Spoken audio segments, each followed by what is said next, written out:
अगर आप नहीं चाहते हो फाइनल एग्जाम्स में अच्छे मार्क्स लेके आना, अगर आप नहीं चाहते हो ऑर्गेनिक केमिस्ट्री में full out of full marks लेके आना, तो ये वीडियो आपके लिए नहीं है। आप लोग इस वीडियो को छोड़ सकते हो, रुके हो। मतलब चाहते हो बोर्ड में अच्छे मार्क्स लेके आना, ऑर्गेनिक केमिस्ट्री में फुल मार्क्स लेके आना, तो यस ये वीडियो आपके लिए है। और ऑर्गेनिक केमिस्ट्री की आपकी जितनी प्रॉब्लम्स हैं इस सिंगल वीडियो से दूर हो जाएंगी। जो भी आपके ऑर्गेनिक केमिस्ट्री से रिलेटेड डाउट है वो दूर हो जाएंगे। और जो जो कॉमनली आप लोग मिस्टेक्स करते हो, इन गलतियों को सुधार लोगे तो भाई साहब बहुत इंप्रूवमेंट आपको ऑर्गेनिक में मिलने वाली है। तो आज की वीडियो में हम लोग बात करेंगे ऑर्गेनिक केमिस्ट्री आपको किस तरह से पढ़नी है सो दैट कि मैक्सिमम आउटपुट मिले, और ऑर्गेनिक केमिस्ट्री के वो कौन से टॉपिक हैं, कौन से सिलेक्टेड क्वेश्चंस हैं जिनके आने के चांसेस सबसे ज्यादा रहते हैं, वो भी हम इस वीडियो में डिस्कस करने वाले हैं। तो चलिए स्टार्ट करते हैं। सबसे पहला क्वेश्चन ये है कि ऑर्गेनिक केमिस्ट्री को पढ़ना ही क्यों है। देखो यार, बोर्ड्स के लिए केमिस्ट्री में अगर किसी पोर्शन की केमिस्ट्री में सबसे ज्यादा वेटेज है तो वो ऑर्गेनिक केमिस्ट्री है। देखो ये हमारा ऑर्गेनिक केमिस्ट्री का वैगन व्हील बना हुआ है ना। 33 मार्क्स की, 70 मार्क्स में से 33 मार्क्स की हमारी ऑर्गेनिक है, मतलब 45% से ज़्यादा पोर्शन, लगभग 50% ऑर्गेनिक केमिस्ट्री का आप लोग मान के चल सकते हो। जो सेकंड बुक है वो सारी की सारी ऑर्गेनिक केमिस्ट्री है। टोटल 10 चैप्टर्स में से 5 चैप्टर ऑर्गेनिक के हैं, haloalkane, हेलोरिन, alcohol, phenol ether, aldehyde ketones, carboxylic acid, amines and biomolecule. अच्छा ये बायोमोलिक्यूल आप इसको ऑर्गेनिक का चैप्टर नहीं बोल सकते हो, ये एक गिफ्ट दिया गया है बायोमोलिक्यूल, है ना, और बहुत अच्छे मार्क्स दिए गए हैं। तो मैं आप सबको रिकमेंड करूंगा, स्पेशली मैथ वाले स्टूडेंट को, भाई 2-3 बार एनसीईआरटी पढ़ लो, 2-3 बार इसके प्रीवियस ईयर क्वेश्चन करो। अगर आप हैंग हो रहे हो ना इसमें, इसके लिए तो चलो हम एक बात करेंगे, बट बायोमोलिक्यूल को आप अलग से ट्रीट करके भी बहुत अच्छा स्कोर कर सकते हो। अब दूसरे पॉइंट पे आते हैं कि ऑर्गेनिक केमिस्ट्री डराती क्यों है, क्योंकि आप डायरेक्ट चैप्टर करने लग जाते हो, आपको नोमेनक्लेचर तक आता नहीं है, आपको हाइब्रिडाइजेशन का नहीं पता, आपको ये नहीं पता इंडक्टिव इफेक्ट क्या होता है, रेजोनेंस क्या होता है, आपको यही टर्म्स बार बार सुनने को मिलती है। कहने का क्या मतलब है कि आपका बेसिक बहुत वीक है, और अगर आपका बेसिक वीक है ना तो आप ऑर्गेनिक केमिस्ट्री नहीं कर सकते हो। अच्छा बहुत सारे बच्चे बोलेंगे कि सर आप ये स्ट्रेटेजी तो नहीं बता रहे ना कि पूरा महीना लग जाए। भाई फाइनल एग्जाम हमारे 25 दिन बाद स्टार्ट हो रहे हैं, तो वो स्ट्रेटेजी बिल्कुल भी नहीं है ये। इसमें मैं यही बात कर रहा हूँ कि मिनिमम तो आपके 5 दिन लगेंगे और मैक्सिमम 10 दिन लगेंगे। अगर ये है कि आप 5-5 6-6 घंटा डेली पढ़ रहे हो तो आप 5 दिनों में भी कर सकते हो। और हाँ अगर ये है कि डेली की 3-4 घंटे की आप एवरेज निकाल के चलते हो तो ऑर्गेनिक केमिस्ट्री को आप 10 दिनों में अच्छे से निपटा सकते हो। कम टू द पॉइंट, तो सबसे पहले बहुत जरूरी है कि आप अपना बेसिक करो, जिसमें नोमेनक्लेचर आ गया, जिसमें आइसोमेरिज्म आ गया, रेजोनेंस, इंडक्टिव इफेक्ट। और इसके लिए मैंने एक वीडियो बना रखी है, बेसिक ऑफ ऑर्गेनिक केमिस्ट्री। और अच्छी बात यह है कि उस वीडियो के बाद आपको नोट्स बनाने की जरूरत नहीं, क्योंकि मैंने नोट्स ऑलरेडी टेलीग्राम ग्रुप में दे रखे हैं। या फिर आप ये भी कर सकते हो, स्क्रीनशॉट ले सकते हो और उनको देख सकते हो, पढ़ सकते हो। ठीक है। अब जब आप बेसिक कर लोगे, जब आपको लगेगा कि हाँ यार मुझे नोमेनक्लेचर आने लग गया है ना, थोड़ा सा कॉन्फिडेंस आ जाएगा, फिर आपको जाना चाहिए चैप्टर वाइज थ्योरी की तरफ। अब चैप्टर वाइज थ्योरी आप खुद से भी कर सकते हो, एनसीईआरटी से पढ़ो बहुत बढ़िया है, या फिर आप वन शॉट देख लो, किसी के भी वन शॉट देख सकते हो। 2-2.5-3 घंटे के एक एक चैप्टर कवर कर रखा है। अगर मैं इस चैनल पे बात करूँ तो मोस्टली हर एक चैप्टर को हमने 2-2.5 घंटे में कवर कर रखा है। 1.5x में वो 1-1.25 घंटे में, 1.5 घंटे में कवर होने लगेगा। और उससे आप, और उस वन शॉट के साथ साथ ना इंपॉर्टेंट क्वेश्चंस करा रखे हैं बोर्ड के पॉइंट ऑफ व्यू से, तो आपकी और भी ज्यादा हेल्प हो जाएगी। टाइम सेविंग वन शॉट है। और अगर आपको पहले से आते हैं तो आप एक फास्ट रिवीजन कर सकते हो, उसके लिए 30 minutes revision, 15 minutes revision video है। बट मैं और आप एनसीईआरटी पढ़ो, इससे बढ़िया कुछ नहीं है। बहुत सारे बच्चे मुझसे बोलते हैं कौन सी बुक सबसे बेस्ट है, बोल रहा हूं देखिए सबसे बेस्ट बुक है एनसीईआरटी। अगर आपको समझ में आ जाती है, अगर आप पढ़ सकते हो, मेन मेन पॉइंट्स को हाईलाइट्स करके पढ़ो कि हाँ यार क्या बोल रही है ये। अदरवाइज उतना टाइम नहीं है तो आप चैप्टर वाइज थ्योरी पढ़ो वन शॉट से। उसके बाद क्या करो, सेम डे, जैसे आपने आज हेलोरिन हेलोरिन किया तो इसके प्रीवियस ईयर क्वेश्चन करो। कभी भी वो गलती मत करो कि आज अगर आपने हेलोरिन हेलोरिन पढ़ा तो सीधा चले जाओ अमाइंस पे, इस तरह से मत करो।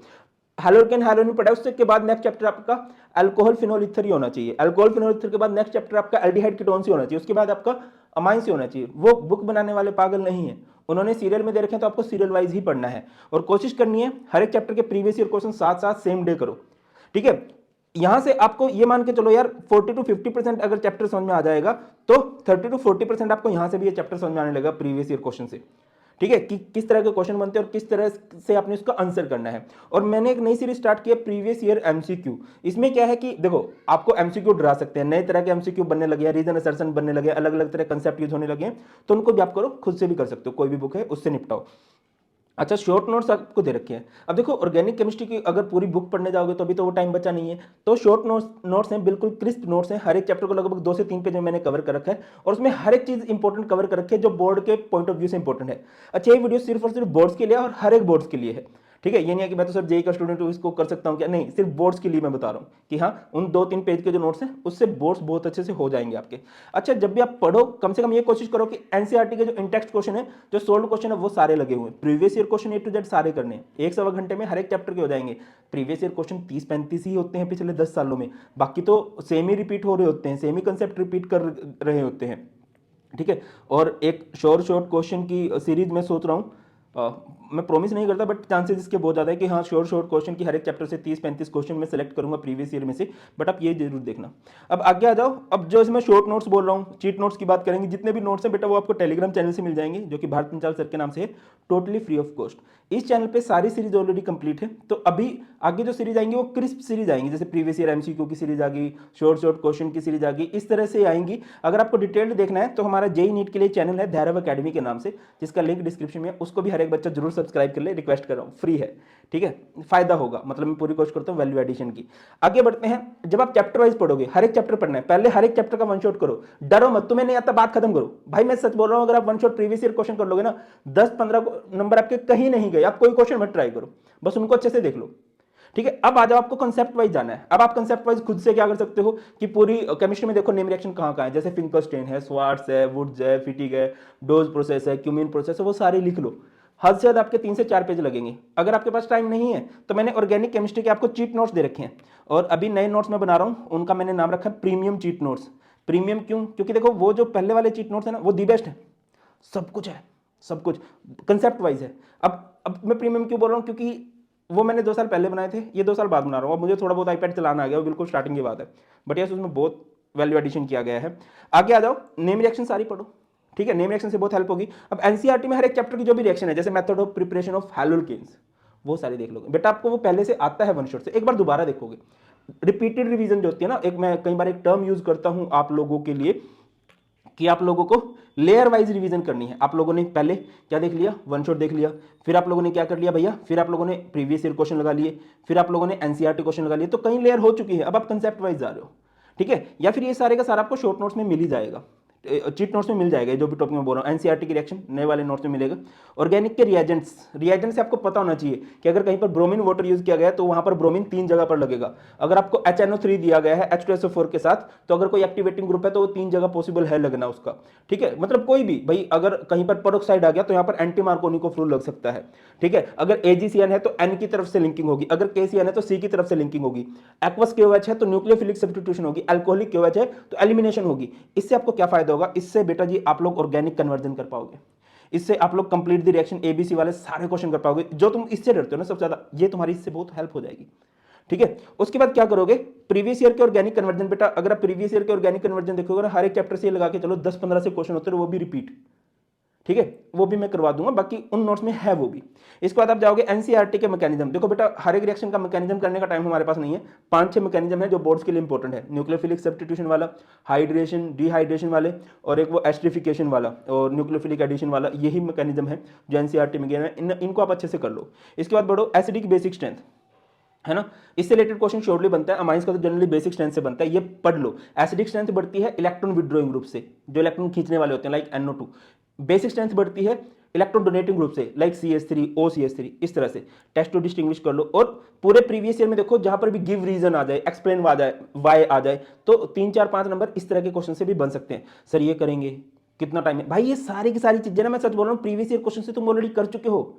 बस ये देखो, रिवीजन में टाइम नहीं लगता है, पहली बार पढ़ने में ही टाइम लगेगा, रिवीजन में तो वो चीजें जल्दी जल्दी होने लगेंगी, ठीक है। और तुम्हारे लिए बढ़िया बात क्या है कि इस सारी की मैंने प्लेलिस्ट बना रखी है, सारे के सारे वन शॉट की, प्रीवियस ईयर की, प्रीवियस ईयर एमसीक्यू की, अलग अलग प्लेलिस्ट है। बहुत सारे बच्चे बोलेंगे कि सर आप तो अपना प्रमोशन करो, भाई मेरा प्रमोशन ये तुम्हारे फायदा है कि जो भी तुम्हारे लिए नीडेड है, तभी तुम्हारे सीनियर के 100-100 99 नंबर आए हैं, क्योंकि सब कुछ ऑलरेडी अपलोडेड था।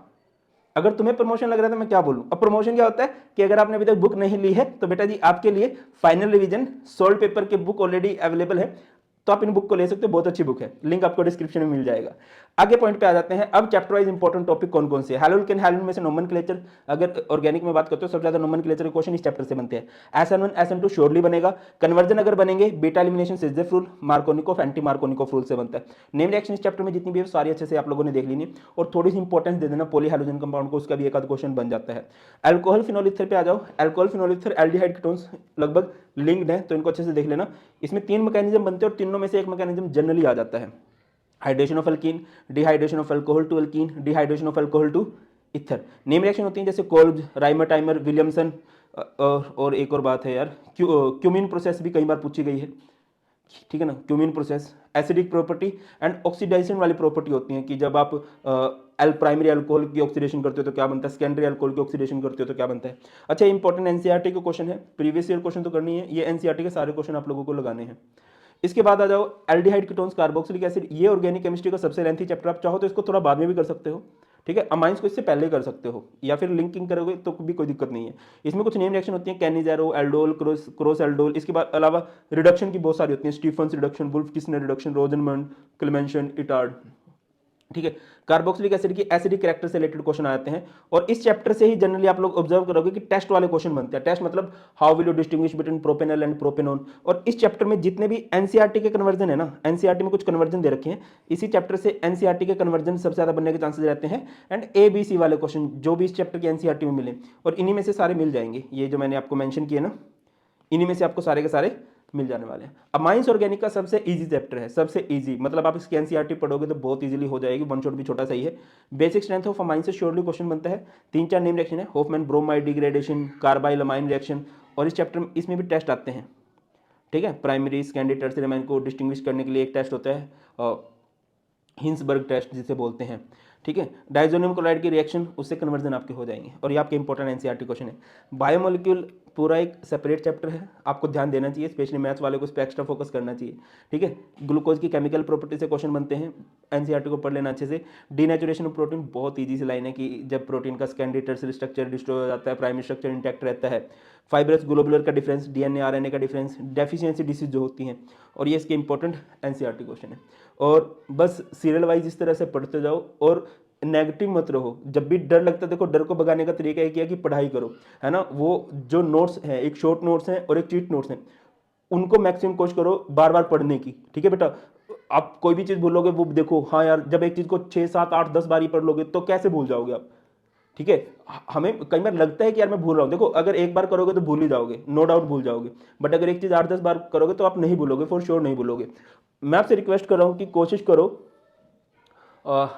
कि 17-18 तारीख तक आपका सिलेबस अच्छे से हो जाए। उसके बाद हम जो गैप बनेगा उसमें भी अच्छे से तैयारी कर लेंगे, बट कोशिश करो हो जाए। 10 दिन आप ऑर्गेनिक पे दे लो, है ना, 3-3, 4-4 घंटे डेली दे के, सर सारे सब्जेक्ट पढ़ने, तो मैं बाकियों को बोल रहा हूँ 3-3, 4-4 घंटे दो, 10-12 घंटे की एवरेज अब निकालनी चाहिए आप लोगों को डेली की, ठीक है। तो बस कोशिश करो कि 18 तक आपका सिलेबस हो जाए बहुत अच्छे से, सारे वन शॉट, सारे प्रीवियस ईयर क्वेश्चन हो जाएं। और बेटा आप लोगों को फील गुड कराने के लिए मैंने 15 मिनट की रिवीजन स्टार्ट की है, वो इसलिए कि बच्चे को अगर बिल्कुल भी चैप्टर नहीं आता ना, ये देखेगा तो थोड़ा कॉन्फिडेंस आएगा। जो बच्चे कॉन्फिडेंस में लैग करते हैं ना कि मुझे बिल्कुल भी नहीं आता, 15 मिनट्स की देखो, 15 मिनट्स से थोड़ा सा कॉन्फिडेंस आएगा चैप्टर में क्या है, फिर 30 मिनट्स देखो, 30 मिनट से और कॉन्फिडेंस आएगा, फिर प्रीवियस ईयर क्वेश्चन लगा लो, घबराओ मत। चैप्टर को आप शॉर्ट वे में भी इस तरह से कर सकते हो। और बढ़िया बात क्या है कि आपको नोट्स बनाने की जरूरत नहीं है, हाँ लिखने की प्रैक्टिस करो, बट सारी वीडियोस हमारी नोट्स से बनती है और नोट्स ऑलरेडी आपको टेलीग्राम ग्रुप में मिल जाते हैं, ठीक है। और आपको कोई अच्छे मार्क्स लेके आने से रोक नहीं सकता। बस एक चीज ये बोलो कि हाँ इजी है, आपके सीनियर 100 मार्क्स लेके आए हैं तो ऑब्वियसली वो पॉसिबल है तभी लेके आ पाए हैं, और अभी भी आपके करंट बैच में से बहुत सारे बच्चे 100, 99, 98 लेके आएंगे, वो भी आप जैसे बच्चे होंगे, उनके दिन में भी 24 ही घंटे होते हैं। और बार बार एक ही बात बोलता हूं कि फिनिशिंग मैटर करती है, एंड किस तरह से कर रहे हो। मैक्सिमम बच्चे एंड में ही पढ़ना स्टार्ट करते हैं, ये बात याद रखिए। ये घबराने की जरूरत नहीं, सर मुझसे नहीं होगा। देखो अगर आप, होता ना कि ब्रूस ली ने शायद एक बात बोली थी कि कभी भी ना अपने आप खुद को गलत मत बोलो, वैसे तो दूसरों को भी गलत नहीं बोलना चाहिए, खुद को कभी मत गलत बोलो, खुद को अंडर एस्टिमेट मत करो। तुमने तैयारी ही नहीं की है, तुमने पढ़ाई ही नहीं की है, दैट्स व्हाई तुम्हें वो चीजें मुश्किल लग रही हैं। जब पढ़ोगे बेटा बोर्ड का पेपर इजी बनता है, सर लास्ट में बोला था टफ बनता है, कंपेरेटिवली थोड़ा सा टफ होगा, but yes JEE NEET CUET के कंपैरिजन में वो इजी होता है, ठीक है। क्योंकि उसको लाखों बच्चे देंगे तो सीबीएसई भी चाहेगा कि हाँ यार एक मॉडरेट लेवल का पेपर बने, और अच्छे मार्क्स उसी के नहीं आएंगे जो बिल्कुल पढ़ के नहीं गया, वरना हर एक बच्चा बोर्ड में अच्छा स्कोर कर सकता है बेटा। सिलेक्टेड से क्वेश्चन उनको पढ़ना है, और सारा कुछ तो आपको बता ही दिया है। स्टिल कुछ भी डाउट्स है, कौन सा चैप्टर सबसे मुश्किल लगता है, किस पोर्शन में सबसे ज्यादा दिक्कत आ रही है, वो कमेंट सेक्शन में बता देना। और बेटा आपके कमेंट्स ही मुझे मोटिवेट करते हैं नई वीडियो बनाने के लिए, नया कंटेंट लेके आने के लिए। बहुत ख्याल रखिए, कुछ भी डाउट्स हो आप लोग कमेंट सेक्शन में बता सकते हो। मेरी गलतियों के लिए मुझे क्षमा कर दीजिए, दिन रात मेहनत कीजिए, कभी भी डीमोटिवेट फील करो, बस याद रखो पेरेंट्स को प्राउड फील कराना है, और आप कर सकते हो। Bye now, please take care, God bless you all, जय हिंद।